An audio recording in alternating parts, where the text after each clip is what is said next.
السلام علیکم ورحمۃ اللہ وبرکاتہ نحمده ونصلي على رسوله الكريم اللهم صل على محمد وعلى آل محمد كما صليت على إبراهيم وعلى آل إبراهيم إنك حميد مجيد اللهم بارك على محمد وعلى آل محمد كما باركت على إبراهيم وعلى آل إبراهيم إنك حميد مجيد۔ آج ایک اہم موضوع کی طرف کتاب کا ایک چیپٹر جو ہے نا ہمیں لے کے جا رہا ہے، اور وہ ہے اسراء اور معراج۔ کل اس کے بارے میں تھوڑی سی ہم نے گفتگو کی تھی، یہی بات صاحب کتاب بھی کر رہے ہیں کہ اسراء سے مراد ہے راتوں رات نبی صلی اللہ علیہ وسلم کا مکہ سے بیت المقدس تشریف لے جانا، اور معراج سے مراد ہے عالم بالا میں تشریف لے جانا۔ تو یہ واقعہ جسم اور روح سمیت پیش آیا تھا۔ اسراء کا ذکر قرآن مجید میں اللہ کے اس ارشاد میں آتا ہے کہ سبحان الذی اسری بعبدہ لیلا من المسجد الحرام الی المسجد الاقصی الذی بارکنا حولہ لنریہ من آیاتنا انہ هو السمیع البصیر۔ پاک ہے وہ ذات جس نے اپنے بندے کو راتوں رات مسجد حرام سے مسجد اقصی تک کی سیر کرائی، جس کے گرد ہم نے برکت دے رکھی ہے تاکہ ہم اسے اپنی نشانیاں دکھائیں، بے شک وہ سننے والا دیکھنے والا ہے۔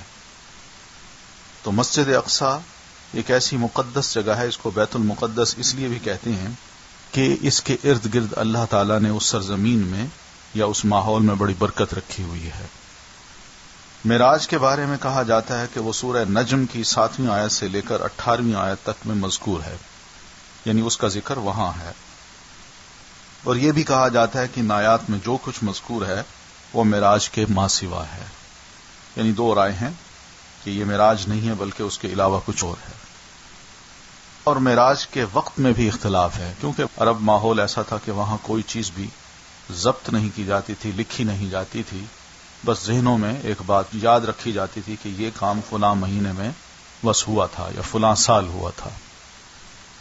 تو ایک قول یہ ہے کہ جس سال آپ کی بعثت ہوئی اسی سال یہ واقعہ پیش آیا، اور ایک قول یہ ہے کہ سن 5 نبوت میں، یعنی نبی علیہ الصلوۃ والتسلیم کی نبوت کا 5واں سال تھا، اور ایک قول یہ ہے کہ 27 رجب سن 10 نبوت میں، یعنی آپ کو نبی بنے 10 سال ہو گئے تھے، تو اسی سال میں جو رجب کا مہینہ ہے 27 تاریخ جس کی تھی اس میں آپ کو معراج ہوئی۔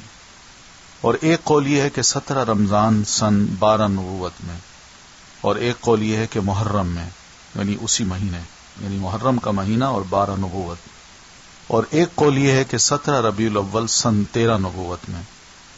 تو یہ بہرحال مختلف اقوال ہیں آپ صلی اللہ علیہ وسلم کے معراج کے بارے میں کہ یہ تاریخ ہو سکتی ہے، لیکن واقعہ کیا ہے اس کی تفصیل نبی علیہ الصلوۃ والتسلیم خود بیان کرتے ہیں، اور صحیح روایات جو ملتی ہیں احادیث کتاب میں اس کا ایک خلاصہ صاحب کتاب نے پیش کیا ہے کہ وہ یہ کہتے ہیں کہ حضرت جبریل علیہ السلام براق لے کر تشریف لائے۔ براق برق سے ہے، برق کا مطلب ہے بجلی، تو براق یا براق ویسے کہتے ہیں، یعنی بجلی کی طرح دوڑ لگانے والا، بجلی کی طرح دوڑنے والا۔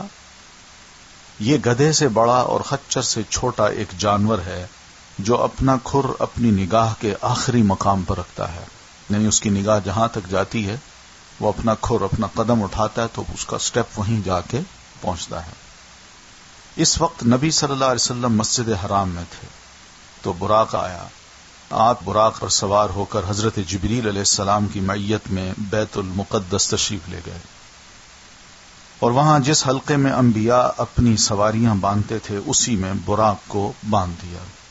حلقے سے مراد یہ کہ ایک لوہے کا ایک کڑا تھا کہ جہاں آپ سے پہلے انبیاء جو مسجد اقصی میں آتے اور نماز پڑھتے تھے اور اپنے سواری کو وہاں باندھتے تھے، تو آپ نے بھی اسی جگہ اس کو باندھ دیا۔ پھر مسجد اقصی میں داخل ہوئے، 2 رکعت نماز پڑھی اور اس میں انبیاء کرام کی امامت بھی فرمائی۔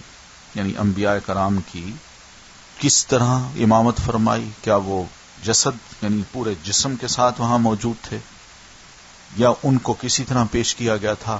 یہ بہرحال اللہ تعالیٰ کا ایک کام ہے۔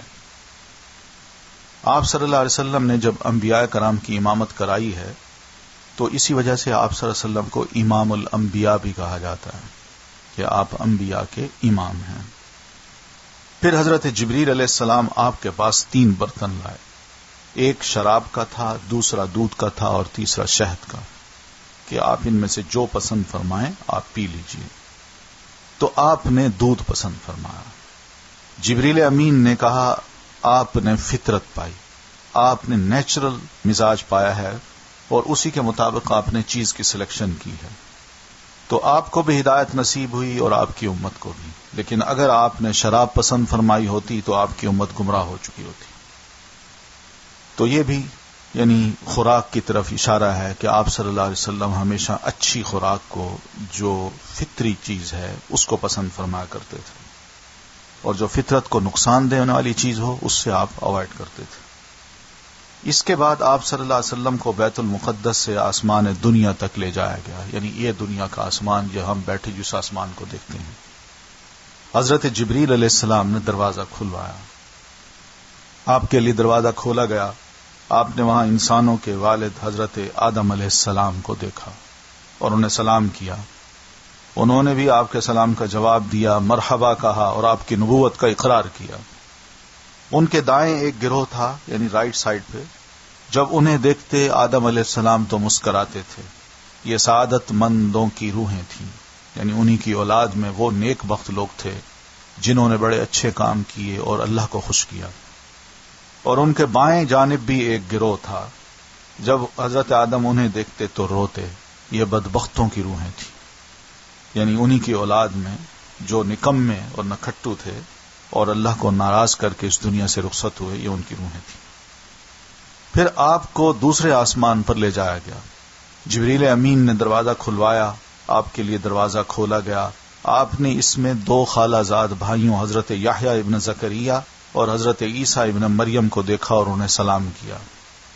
دونوں نے جواب دیا، مرحبا کہا اور نبوت کا اقرار کیا، یعنی آپ اللہ کے نبی ہیں۔ پھر تیسرے آسمان پر لے جایا گیا، وہاں آپ نے حضرت یوسف علیہ السلام کو دیکھا۔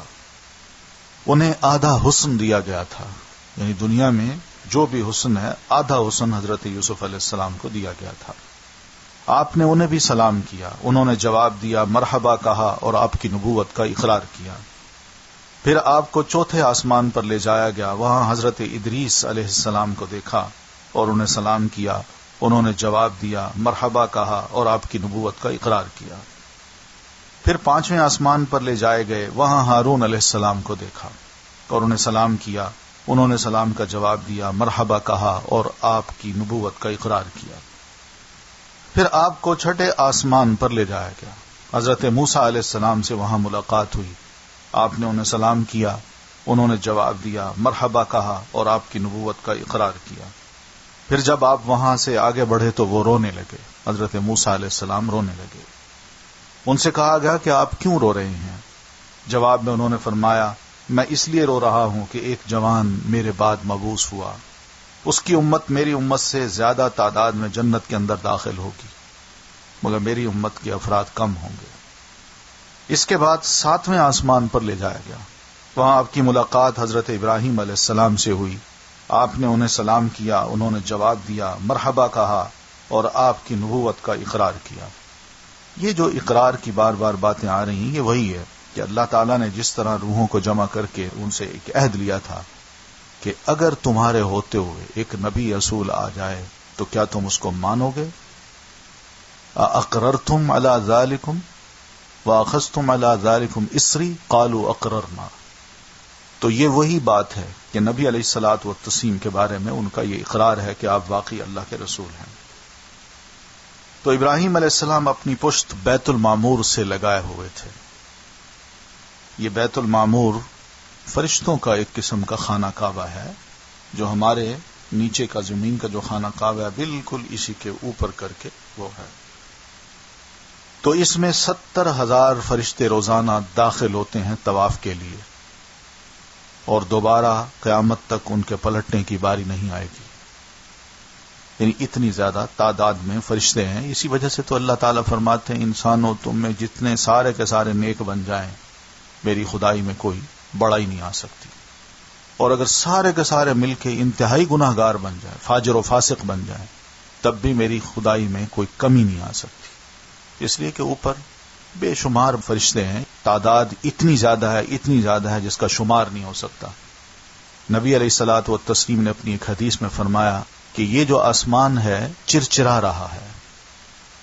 تو صحابہ نے عرض کی وہ کیسے؟ آپ نے فرمایا اس آسمان پہ ایک انگلی کے برابر بھی خالی جگہ نہیں ہے کہ جہاں رب کا فرشتہ جھکائے ہوئے اپنے آپ کو سجدے میں گرا کے رب کی عبادت نہ کر رہا ہو۔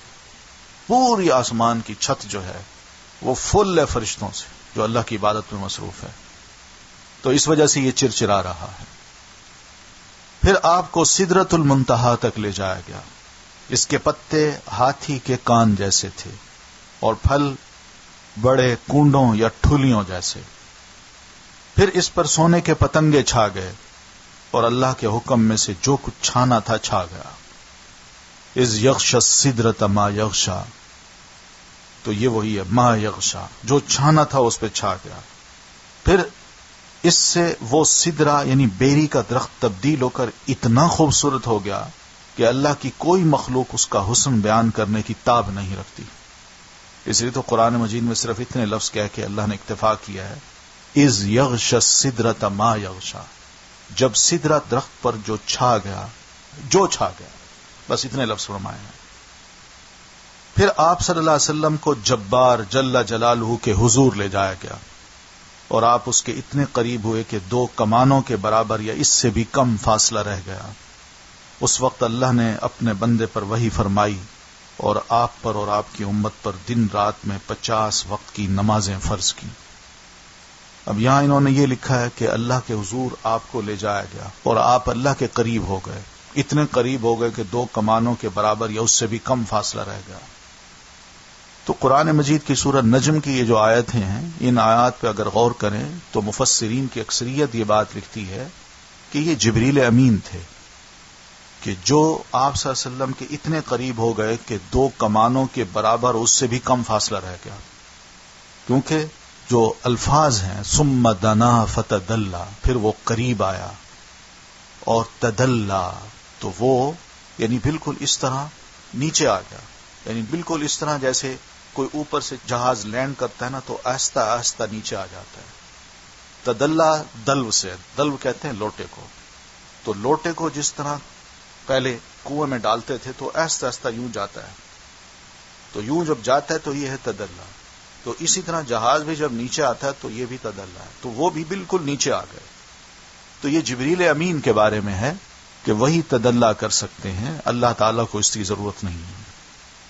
اس لیے مفسرین کی اکثریت اس بات کی قائل ہے کہ اس سے مراد یعنی حضرت جبریل علیہ السلام ہے، اس لیے کہ آگے پھر آتا ہے نا کہ فقد رآہ نزلۃ اخری عند سدرۃ المنتہی، کہ آپ صلی اللہ علیہ وسلم نے حضرت جبریل امین کو ایک مرتبہ پھر دیکھا سدرۃ المنتہی کے پاس، تو انہی کا ذکر آ رہا ہے۔ تو اس لیے یہ نہیں ہے، یہ بہرحال ان کی ایک رائے ہے، یہ انہوں نے لکھا ہے، لیکن مفسرین نے ان آیات کا ترجمہ یہی کیا ہے کہ آپ صلی اللہ علیہ وسلم کے پاس جبریل امین اتنے قریب آ گئے تھے۔ تو بہرحال انہوں نے فَأَوْحَى إِلَىٰ عَبْدِهِ مَا أَوْحَىٰ، جبریل امین نے آپ پر وحی کی، اس وقت اللہ نے اپنے بندے پر وحی فرمائی، یعنی اللہ نے حضرت جبریل علیہ السلام کو دی، اور جبریل علیہ السلام جس طرح پہلے لے آتے تھے اسی طرح نبی علیہ السلام پر وحی کی، اور آپ پر آپ کی امت پر دن رات میں 50 وقت کی نمازیں فرض کی۔ پھر آپ موسیٰ علیہ السلام کے قریب سے گزرے واپسی پہ، تو انہوں نے پوچھا آپ کے رب نے آپ کو کس بات کا حکم دیا ہے؟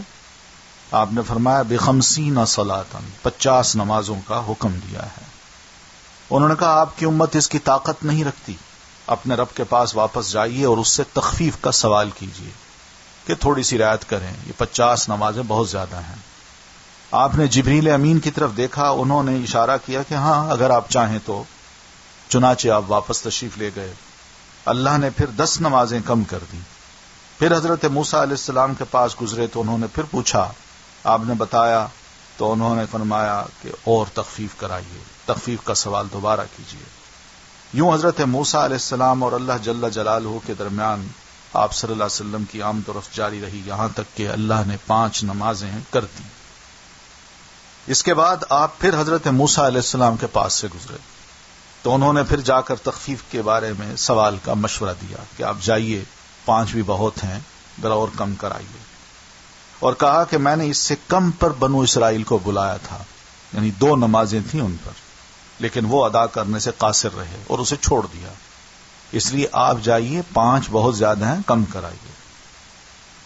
تو نبی علیہ الصلوۃ والتسلیم نے فرمایا قد استحییت من ربی ولکن ارضی واسلم. اب مجھے اپنے رب سے شرم آ رہی ہے. یعنی 50 سے 5 کروائی ہیں، بار بار گیا ہوں، اب کتنی آخر کرواؤں؟ مجھے شرم آ رہی ہے، میں اسی پر راضی ہوں اور سر تسلیم خم کرتا ہوں. یعنی بس جو اللہ نے فرمایا مانتا ہوں. بس آپ کا یہ کہنا تھا. تو جب آپ مزید کچھ دور تشریف لے گئے تو ندا آئی، پیچھے سے آواز آئی کہ میں نے اپنا فریضہ نافذ کر دیا اور اپنے بندوں سے تخفیف کر دی. وہ 5 نمازیں ہیں اور ثواب میں 50 ہیں. یعنی یہ امت کو ایک اور تحفہ، یعنی 5 نمازیں ہیں، تخفیف ہے نے کر دی ہے، لیکن ان کا ثواب 50 کے برابر ہوگا. 50 میں میں نے کمی نہیں کی. یہ نہیں ہوگا کہ 5 نمازیں پڑھو گے تو 5 نمازوں کا ہی ثواب ملے گا، نہیں، 5 پڑھو گے 50 نمازوں کا ثواب ملے گا.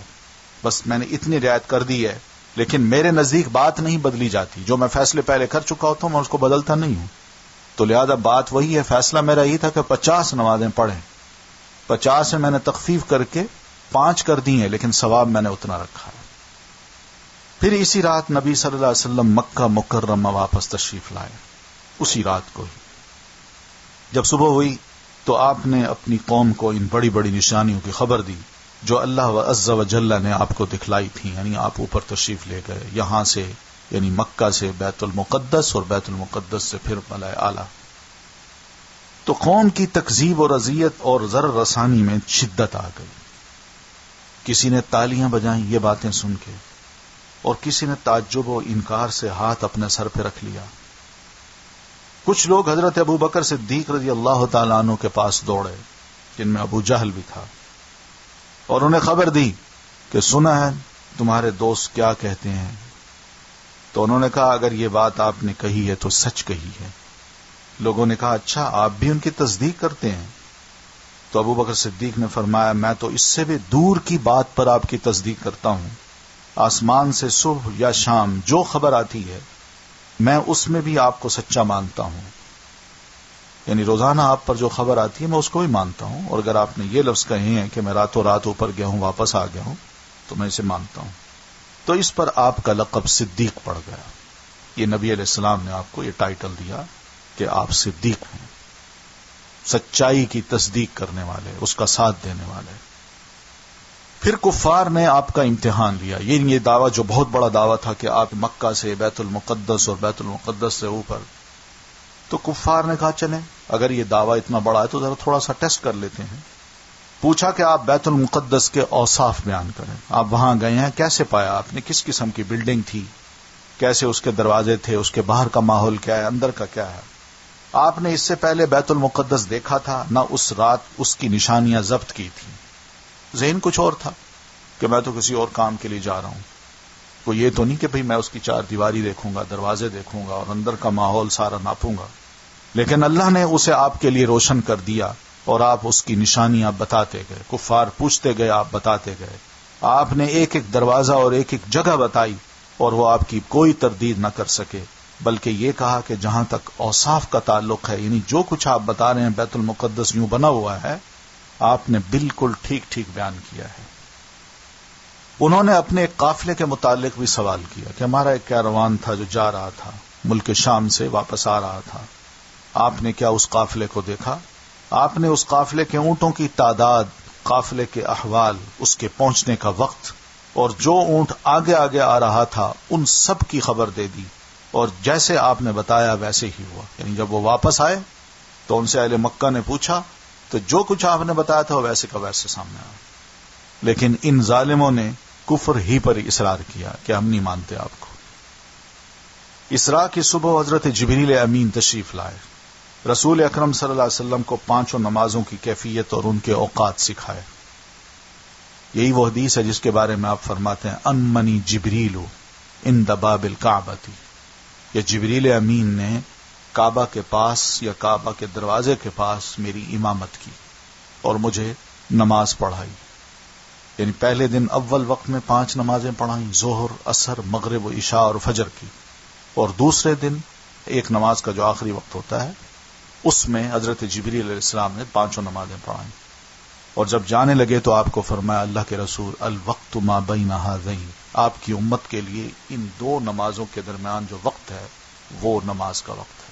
یعنی پہلے دن فجر اول وقت میں پڑھی تھی، دوسرے دن آخری وقت میں پڑھی تھی، تو یہ اول وقت اور آخری وقت کے درمیان کا جو وقت ہے یہ آپ کی امت کے لیے نماز کا وقت ہے، اور آپ نے اس طرح فجر کی نماز پڑھنی ہے، ظہر کی 4، عصر کی 4، مغرب کی 3 اور عشاء کی 4 اور فجر کی 2۔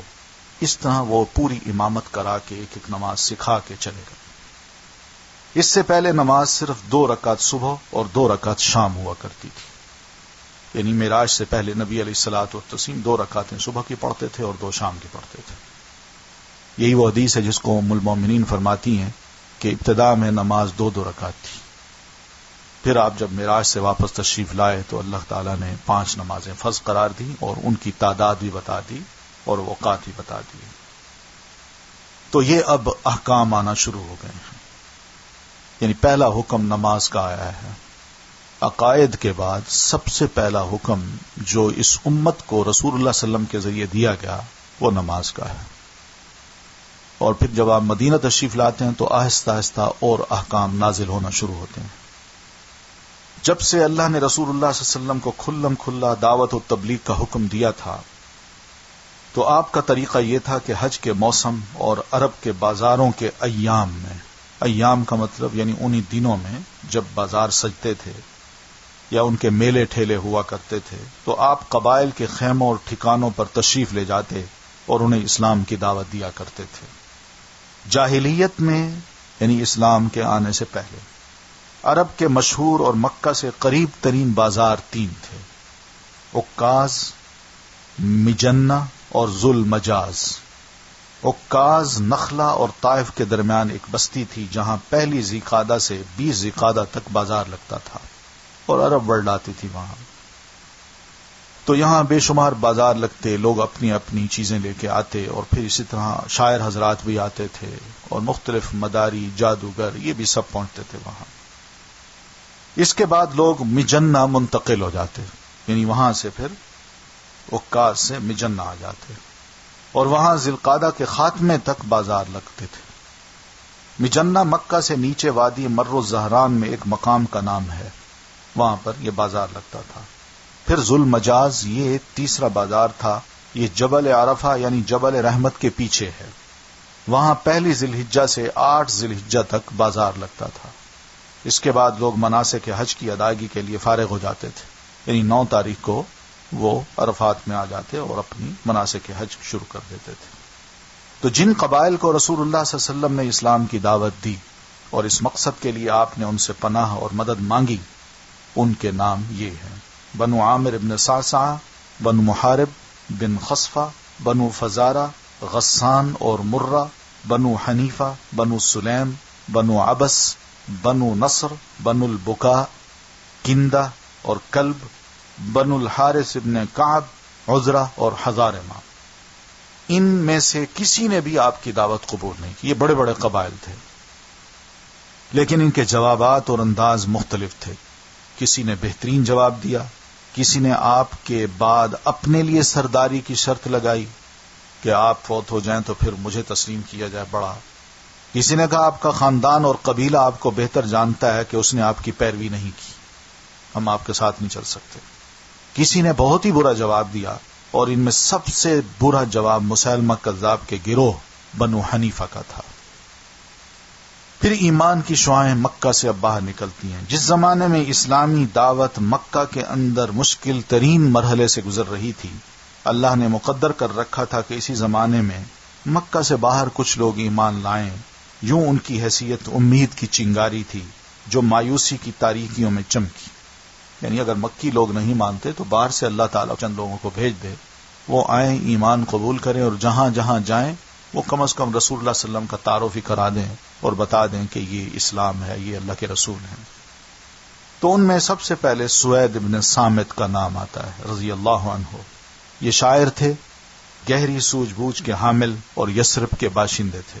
ان کے شرف و شعر گوئی کی وجہ سے انہیں کامل کہا جاتا تھا. یہ ان کا ٹائٹل تھا جو یثرب کے لوگ ان کو دیا کرتے تھے، کامل. یہ حج یا عمرہ کے لیے مکہ تشریف لائے. رسول اللہ صلی اللہ علیہ وسلم نے انہیں اسلام کی دعوت دی تو انہوں نے سنا تو انہوں نے آپ پر حکمت لقمان پیش کی. ان لقمان علیہ السلام کے حکیمانہ اقوال پیش کیے. آپ نے ان پر قرآن پیش کیا. وہ مسلمان ہو گئے. کہنے لگے یہ بہترین قول ہے. شاعر تھے، سمجھدار تھے. پھر وہ بعاث کی جنگ سے پہلے اوس و خزرج کے درمیان ایک لڑائی میں شہید ہو گئے. پھر ایاس ابن معاذ، یہ یثرب کے باشندے تھے، نوخیز نوجوان. سن 11 نبوت کے اوائل میں اوس کے ایک وفد کے ہمراہ مکہ تشریف لائے جو قریش سے خزرج کے خلاف حلف و تعاون چاہتا تھا. رسول اللہ صلی اللہ علیہ وسلم کو علم ہوا تو آپ ان کے پاس تشریف لے گئے، انہیں اسلام کی دعوت دی اور قرآن کی تلاوت فرمائی. ایاس نے کہا واللہ یہ اس سے بہتر ہے جس کے لیے آپ لوگ تشریف لائے ہیں. آپ آئے ہیں کہ بنو خزرج کے خلاف آپ تعاون چاہتے ہیں قریش کا. میں یہ سمجھتا ہوں کہ ہمیں یہ قبول کرنا چاہیے جو آپ صلی اللہ علیہ وسلم ہمیں پیش کر رہے ہیں. اس پر وفد کے ایک رکن ابو الحسیر نے بطحہ کی کنکریاں اٹھا کر ایاس کے منہ پہ دے ماری اور کہا یہ بات چھوڑو، یہاں ہم دوسرے مقصد کے لیے آئے ہیں. چنانچہ وہ خاموش رہے اور یثرب واپس آ کر جلد ہی وفات پا گئے. وفات کے وقت وہ تحلیل و تکبیر اور حمد و تسبیح کر رہے تھے. اللہ اکبر اللہ اکبر، لا الہ الا اللہ والحمد للہ سبحان اللہ. وفات کے وقت ان کی زبان پہ یہ الفاظ جاری تھے. اس لیے ان کی قوم کو کوئی شبہ نہیں کہ ان کی وفات اسلام پر ہوئی، یعنی یقیناً وہ اسلام پر ہی فوت ہوئے. پھر ابو ذر غفاری ہیں. انہیں نبی صلی اللہ علیہ وسلم کی بعثت کی اطلاع سوید ابن صامت اور ایاس ابن معاذ سے ملی. اور بنو غفار ایک بہت بڑا قبیلہ تھا، جنگجو قبیلہ. انہوں نے پتہ لگانے کے لیے اپنے بھائی کو مکہ بھیجا. وہ گئے اور واپس آئے لیکن تسلی نہ کر سکے، کیونکہ انہوں نے صرف اتنا کہا کہ میں نے ان کی باتیں سنی ہیں یأمر بمکارم الاخلاق، کہ آپ صلی اللہ علیہ وسلم بڑے شاندار اخلاق کی باتیں لوگوں کو بتا رہے تھے اور ان کو اپنانے کا حکم دے رہے تھے. چنانچہ حضرت ابو ذر غفاری رضی اللہ تعالیٰ عنہ خود نکلے اور مکہ پہنچ کر مسجد حرام میں جا اترے. تقریباً 1 مہینہ مسجد حرام ہی میں رہے اور زمزم کا پانی پیتے رہے جو کھانا اور پانی دونوں کا کام دیتا تھا، لیکن جان کے ڈر سے نبی صلی اللہ علیہ وسلم کے متعلق کسی سے پوچھتے نہ تھے. بالآخر حضرت علی رضی اللہ تعالیٰ عنہ ان کو اپنے پیچھے پیچھے لے کر گئے اور رسول اللہ صلی اللہ علیہ وسلم سے جا ملوایا. حضرت ابو ذر رضی اللہ تعالیٰ عنہ نے نبی صلی اللہ علیہ وسلم سے عرض کیا کہ اسلام پیش فرمائیے. آپ نے اسلام پیش کیا اور وہ وہیں مسلمان ہو گئے. پھر انہوں نے مسجد حرام میں آ کر اعلان کیا کہ اشہد ان لا الہ الا اللہ واشہد ان محمدا عبدہ ورسولہ. میں گواہی دیتا ہوں کہ اللہ کے سوا کوئی معبود نہیں اور گواہی دیتا ہوں کہ محمد اللہ کے بندے اور اس کے رسول ہیں. یہ سننا تھا کہ قریش ان پر ٹوٹ پڑے، اتنا مارا کہ ادھموا کر دیا، لیکن حضرت عباس رضی اللہ تعالیٰ عنہ نے ان کو بچا لیا. یہ مسلمان ابھی نہیں ہوئے تھے حضرت عباس. دوسرے دن آ کر پھر یہی اعلان کیا اور قریش نے پھر اتنا مارا کہ قریب المرگ ہو گئے. کل کی طرح آج بھی عباس نے آ کر ان کو بچایا. اس کے بعد حضرت ابو ذر غفاری اپنی قوم بنو غفار میں واپس آ گئے اور جب نبی صلی اللہ علیہ وسلم نے ہجرت فرمائی تو وہ بھی اپنی قوم کو چھوڑ کے مدینہ ہجرت کر کے تشریف لے آئے. پھر اسی طرح یہ دیکھیے مختلف قبائل کے لوگ ہیں. طفیل بن عمرو الدوسی رضی اللہ عنہ، یہ شاعر تھے، گہری سوجھ بوجھ کے مالک، یمن کے قریب واقع قبیلہ دوس کے سردار. سن 11 نبوت میں یہ مکہ تشریف لائے تو اہل مکہ نے بڑھ کر ان کا استقبال کیا کہ دوس قبیلے کا سردار ہے، اور نبی صلی اللہ علیہ وسلم سے اس قدر ڈرایا کہ جب وہ مسجد حرام میں آئے تو کان میں روئی ٹھونسی ہوئی تھی کہ کہیں آپ کی کوئی بات سنائی نہ دے. مگر ہوا یہ کہ اس وقت نبی صلی اللہ علیہ وسلم خانہ کعبہ کے پاس کھڑے نماز پڑھ رہے تھے. آپ کی آواز ان کے کان میں پڑ ہی گئی. انہوں نے جو کچھ سنا بہت اچھا محسوس کیا. دل ہی دل میں کہنے لگے طفیل میں سوجھ بوجھ رکھنے والا شاعر ہوں، مجھ سے بھلا برا چھپا نہیں رہ سکتا، پھر کیوں نہ میں اس شخص کی بات سنوں، اگر اچھی ہوئی تو قبول کر لوں گا بری ہوئی تو نہیں مانوں گا۔ چنانچہ جب نبی صلی اللہ علیہ وسلم گھر تشریف لائے تو وہ بھی آپ کے پیچھے ہو لیے اور گھر کے اندر آ کر آپ سے اپنا واقعہ بیان کیا اور عرض کیا کہ آپ اپنا دین پیش کریں۔ بتایا کہ میں اس طرح ملنے آیا ہوں، آپ کو دوست کا انسان ہوں، شاعر ہوں اور قبیلے میں میری سرداری ہے۔ آپ کیا پیش کرتے ہیں آپ بھی مجھے بتائیے۔ آپ نے اسلام پیش کیا اور قرآن کی تلاوت کی۔ طفیل بن عمرو دوسی نے اسلام قبول کر لیا، حق کی شہادت دی اور عرض کی کہ میری قوم میں میری بات مانی جاتی ہے اور میں ان کے پاس پلٹ کر جا رہا ہوں اور انہیں اسلام کی دعوت دوں گا، لہذا آپ اللہ سے دعا فرمائیں کہ وہ مجھے کوئی نشانی دے دے۔ آپ نے دعا فرما دی۔ چنانچہ جب وہ اپنی قوم کے قریب پہنچے تو ان کا چہرہ چراغ کی طرح روشن ہو گیا۔ انہوں نے اللہ سے دعا کی کہ اللہ یہ چہرہ جو ہے اس کی یہ علامت چہرے کی بجائے کہیں اور منتقل کر دے۔ چنانچہ یہ روشنی ان کے کوڑے میں پلٹ آئی، جو ہاتھ میں ڈنڈا ہوتا تھا یا سوٹا ہوتا تھا، اس میں وہ روشنی پلٹ آئی۔ جب وہ اپنی قوم میں پہنچے تو اسے اسلام کی دعوت دی۔ والد اور بیوی نے اسلام قبول کر لیا مگر قوم نے تاخیر کی، لیکن جب انہوں نے صلح حدیبیہ کے بعد مدینہ ہجرت کی تو ان کے ساتھ ان کی قوم کے 70 یا 80 گھرانے تھے، یعنی سب مسلمان ہو کے دوست کو چھوڑ کے مدینہ آ گئے۔ ضماد ازدی رضی اللہ عنہ، یہ بھی یمن کے باشندے اور ازد شنوع قبیلے کے ایک فرد تھے۔ جھاڑ پھونک کے ذریعے سے پاگل پن دور کر دینا اور جن و شیاطین بھگانا ان کا کام تھا۔ مکہ آئے تو وہاں کے احمقوں سے سنا کہ یہاں پر بھی ایک پاگل شخص ہے، نعوذ باللہ، جس کو محمد صلی اللہ علیہ وسلم کہتے ہیں۔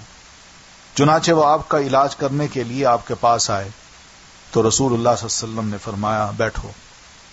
میں نے پوچھا کیا ہے آپ کو تکلیف کیا؟ آپ نے کچھ نہیں، کچھ میں سناتا ہوں، یہ کہتے ہیں میں پاگل ہوں۔ تو بیٹھو ذرا سن لو تم بھی۔ تو آپ نے یہ خطبہ پڑھا کہ ان الحمد للہ نحمدہ ونستعینہ من یہدہ اللہ فلا مضل لہ ومن یضللہ فلا ہادی لہ واشہد ان لا الہ الا اللہ وحدہ لا شریک لہ واشہد ان محمدا عبدہ ورسولہ اما بعد۔ ساری تعریف اللہ ہی کے لیے، ہم اس کی تعریف کرتے ہیں اور اسی سے مدد چاہتے ہیں۔ جسے اللہ ہدایت دے دے اسے کوئی گمراہ نہیں کر سکتا اور جسے اللہ گمراہ کر دے اسے کوئی ہدایت نہیں دے سکتا، اور میں شہادت دیتا ہوں کہ اللہ کے سوا کوئی معبود نہیں، وہ تنہا ہے، اس کا کوئی شریک نہیں، اور میں شہادت دیتا ہوں کہ محمد صلی اللہ علیہ وسلم اس کے بندے اور رسول ہیں، اما بعد۔ ضماد نے یہ کلمات سنے تو اس قدر متاثر ہوئے کہ آپ سے عرض کی ایک بار پھر سنائیے۔ آپ نے پھر سنا، پھر عرض کی ایک بار پھر سنائیے، تو 3 بار دہرانے کی آپ صلی اللہ علیہ وسلم سے انہوں نے فرمائش کی۔ پھر کہا کہ میں کاہنوں، جادوگروں اور شاعروں کی باتیں سن چکا ہوں، لیکن میں نے آپ جیسے کلمات کہیں نہیں سنے۔ یہ تو سمندر کی اتھاہ گہرائی کو پہنچے ہوئے ہیں، لائیے ہاتھ بڑھائیے، آپ سے اسلام پر بیعت کروں، اور انہوں نے بیعت کر لی۔ جب واپس نکلے تو مکی لوگوں نے کہا جی کیا محسوس کیا، علاج کیا آپ نے؟ تو جواب یہی دیا کہ لوگوں تم کہتے تھے کہ وہ بیمار ہیں، وہ نہیں بیمار تھے، اصل بیمار میں تھا، میں اپنا علاج کرا کے آیا ہوں۔ تو مدینے میں اسلام، بیرون مکہ جن ابتدائی سعادت مندوں نے اسلام قبول کیا، ان میں سے اوپر بیان کیے گئے 5 افراد کے بعد چھٹے کا تعلق مدینہ کے قبیلے خزرج سے ہے۔ ان کے نام یہ ہیں: اسد ابن زرارہ، قطبہ بن عامر ابن حدیدہ، عوف ابن حارث بن رفاعہ جن کو عوف ابن افرا بھی کہتے ہیں، عقبہ بن عامر ابن نابی، رافع ابن مالک ابن عجلان اور جابر بن عبداللہ ابن راب۔ یہ لوگ سن 11 نبوت میں حج کے لیے آنے والوں کے ہمراہ آئے تھے۔ ادھر اہل یثرب جب کبھی یہود کو جنگ وغیرہ میں ذکر پہنچاتے تو ان سے سنا کرتے کہ ایک نبی اس وقت بھیجا جانے والا ہے، اس کی بعثت کا زمانہ آن لگا ہے، ہم اس کی میت میں تمہیں عاد اور ارم کی طرح قتل کر ڈالیں گے۔ یہ یہودی بنو اوس کو اور بنو خزرج کو کہا کرتے تھے۔ چنانچہ یہ لوگ مینا کی گھاٹی میں رات کے وقت باتیں کر رہے تھے کہ وہاں سے رسول اللہ صلی اللہ علیہ وسلم کا گزر ہوا۔ آپ نے آواز سنی تو ان کے پاس پہنچ کر دریافت فرمایا، من انتم، تم کون ہو؟ لوگوں نے کہا خزرج کا ایک گروہ ہے، آپ نے فرمایا موالی الیہود، یہود کے حلیف؟ بولے ہاں۔ تو آپ نے فرمایا افلا تجلسون اکلمکم، پھر کیوں نہ آپ حضرات تشریف رکھیں، کچھ بات چیت آپ سے ہو جائے۔ انہوں نے کہا کیوں نہیں۔ چنانچہ وہ آپ کے ہمراہ بیٹھ گئے۔ آپ نے ان پر اسلام کی حقیقت واضح کی، قرآن کی تلاوت کی اور اللہ عز و جل کی طرف دعوت دی۔ اس پر انہوں نے ایک دوسرے سے کہا دیکھو یہ تو وہی نبی معلوم ہوتے ہیں جن کے حوالے سے یہود تمہیں دھمکیاں دیا کرتے ہیں، لہذا وہ یہودی تم پر سبقت نہ کرنے پائیں، یعنی وہ تم سے پہلے مسلمان نہ ہو پائیں۔ چنانچہ انہوں نے فوراً اسلام قبول کر لیا اور کہا کہ ہم اپنی قوم کو اس حالت میں چھوڑ کر آئے ہیں کہ کسی اور قوم میں ان جیسی دشمنی نہیں ہے، آپس میں بڑی دشمنی ہے ہماری، لہذا اگر اللہ تعالیٰ آپ پر ان سب کو اکٹھا کر دے، یعنی ہماری قوم آپ کو رسول تسلیم کر لے اور آپ کی قیادت تسلیم کر لے، تو آپ سے بڑھ کر کوئی اور معزز نہ ہوگا۔ انہوں نے وعدہ کیا کہ وہ اس دین کی دعوت دیں گے اور آئندہ حج میں آپ سے پھر ملاقات ہوگی۔ تو وعدے کے مطابق اگلے سال سن 12 نبوت کے موسم حج میں 12 آدمی حاضر ہوئے، 10 خزرج سے اور 2 اوس سے۔ خزرج کے 10 آدمیوں میں سے جابر بن عبداللہ ابن رب کو چھوڑ کر باقی 5 تو وہی تھے جو پچھلے سال آ چکے تھے، اور نئے 5 یہ تھے: معاذ ابن حارث، ذکوان ابن عبد القیس، عبادہ بن الصامت، یزید ابن ثعلبہ، عباس ابن عبادہ بن نضلہ، اور قبیلہ اوس کے 2 آدمی یہ تھے: ابو الحیثم ابن تیہان اور عویم ابن ساعدہ۔ یہ لوگ منا کی گھاٹی میں رسول اللہ صلی اللہ علیہ وسلم کے ساتھ جمع ہوئے۔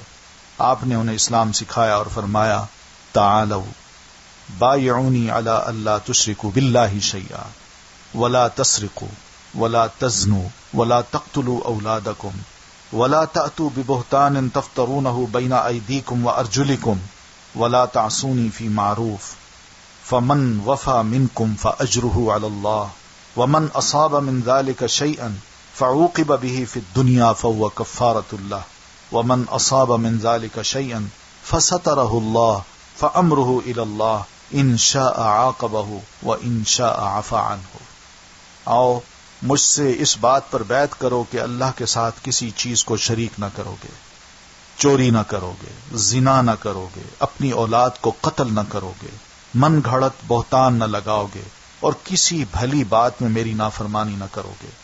اب جس شخص نے یہ ساری باتیں پوری کی تو اس کا اجر اللہ کے پاس ہے، اور جو شخص ان میں سے کسی چیز کا ارتکاب کر بیٹھا اور اس دنیا ہی میں اسے اس کی سزا دے دی گئی تو یہ اس کے لیے کفارہ ہے، اور جو شخص ان میں سے کسی چیز کا ارتکاب کر بیٹھا اور اللہ نے اس پر پردہ ڈال دیا تو اس کا معاملہ اللہ کے حوالے ہے، چاہے تو اللہ سزا دے اور چاہے تو اس کو معاف کر دے۔ اس پر ان لوگوں نے آپ سے بیعت کی۔ تو اس کے بعد یہی لوگ مدینہ واپس پلٹے تو نبی علیہ الصلاۃ والتسلیم نے ان کے ساتھ حضرت مصعب ابن عمیر کو روانہ فرما دیا۔ مصعب ابن عمیر قرآن مجید کے بہترین قاری تھے اور نبی علیہ الصلاۃ والتسلیم سے براہ راست قرآن مجید کے بیشتر جو مطالب تھے وہ سیکھ چکے تھے، تو وہ تشریف اس لیے لے گئے تھے کہ لوگوں کو قرآن پڑھائیں اور دین سکھائیں۔ حضرت مصعب بن عمیر نے حضرت ابو امامہ یعنی اسد ابن زرارہ کے گھر قیام کیا، پھر دونوں اسلام کی تبلیغ کے لیے سرگرم ہو گئے۔ ایک روز دونوں ایک باغ میں تھے کہ اوس کے سردار سعد ابن معاذ نے اپنے چچیرے بھائی اسید ابن حذیر سے کہا ذرا جاؤ اور ان دونوں کو جو ہمارے کمزوروں کو بے وقوف بنانے آئے ہیں ڈانٹ دو۔ اسید نے اپنا نیزہ لیا اور ان دونوں کے پاس آئے۔ انہیں اسد نے دیکھا تو حضرت مصعب سے کہا یہ اپنی قوم کا سردار تمہارے پاس آ رہا ہے، اس کے سامنے اللہ کی سچائی بیان کرو۔ حضرت اسید آئے اور ان کے پاس کھڑے ہو کر بولے تم دونوں یہاں کیوں آئے ہو؟ ہمارے کمزوروں کو بے وقوف بناتے ہو؟ اگر تمہیں اپنی جان پیاری ہے تو تم ہم سے الگ ہی رہو، یعنی یہاں سے چلے جاؤ۔ حضرت مصعب نے کہا کیوں نہ آپ بیٹھیں اور سنیں، اگر ہماری بات پسند آئے تو مان لیں، ناگوار گزرے تو جو بات بھی آپ کو ناپسند ہو ہم اس سے رک جائیں گے۔ انہوں نے کہا تم نے انصاف کی بات کہی، اور اپنا نیزہ گاڑ کر زمین پہ بیٹھ گئے۔ حضرت مصعب رضی اللہ تعالیٰ عنہ نے اسلام کی بات کی اور قرآن کی تلاوت فرمائی۔ یہ نا اللہ تعالیٰ دلوں کو موڑنے والا، یہ ان کے نصیب میں بات لکھی تھی کہ ان کے ذریعے بھی، یعنی یہ جو اسید بن حضیر ہیں، ان کے ذریعے بھی اللہ تعالیٰ نے بہت کچھ آگے کرنا تھا۔ حضرت اسید نے دین اسلام کو پسند کیا اور اسے قبول کر لیا اور حق کی شہادت دی۔ حضرت اسید رضی اللہ تعالیٰ عنہ واپس ہوئے۔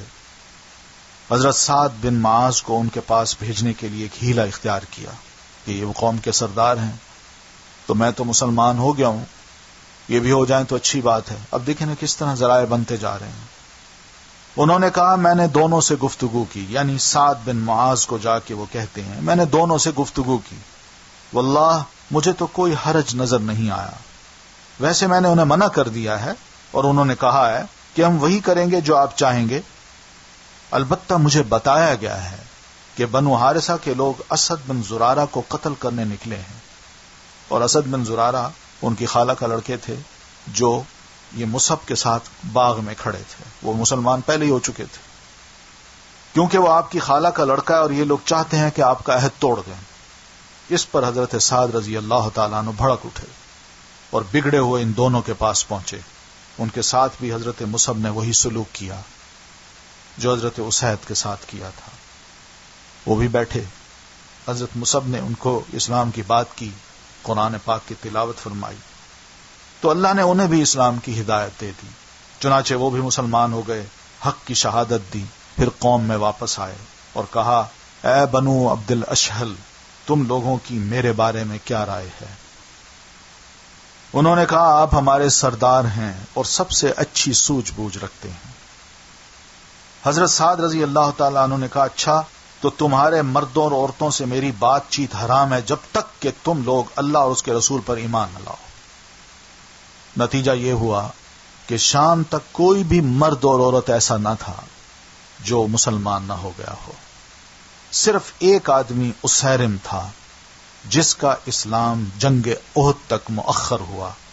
احد کے دن یہ اسلام لایا اور اس سے پہلے کہ اللہ کے لیے ایک سجدہ بھی کرے اللہ کی راہ میں کام آ گیا، یعنی میدان میں شہید ہو گیا۔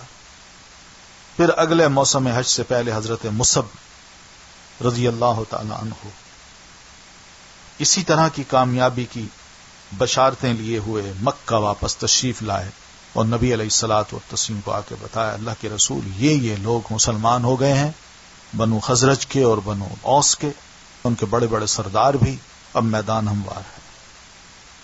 تو اس کے بعد اللہ کے رسول سوچتے ہیں کہ ٹھیک ہے اب ہم مکہ کو چھوڑتے ہیں، مدینہ چلتے ہیں، وہاں اگر کچھ ساتھی ایسے ہیں تو انہی میں رہ کے ہم دین کی بات کو عام کریں گے، اسی دعوت کو پھیلائیں گے۔ تو اللہ کے رسول صلی اللہ علیہ وسلم کے پاس یہ لوگ پھر آتے ہیں، یہ مدینہ کے لوگ جو مسلمان ہو گئے تھے اور ان کے بڑے بڑے سردار بھی آتے ہیں، اور پھر وہاں ایک معاہدہ طے ہوتا ہے، اور پھر اللہ کے رسول صلی اللہ علیہ وسلم نیت کر لیتے ہیں کہ اب میں نے مکہ کو چھوڑ کے مدینہ روانہ ہونا ہے۔ تو انشاءاللہ ان باتوں کو ہم پڑھیں گے، یہیں تک اتفاق کرتے ہیں۔ سبحانک اللہم و بحمدک، نشہد ان لا الہ الا انت، نستغفرک و نتوب الیک۔ السلام علیکم و رحمۃ اللہ وبرکاتہ۔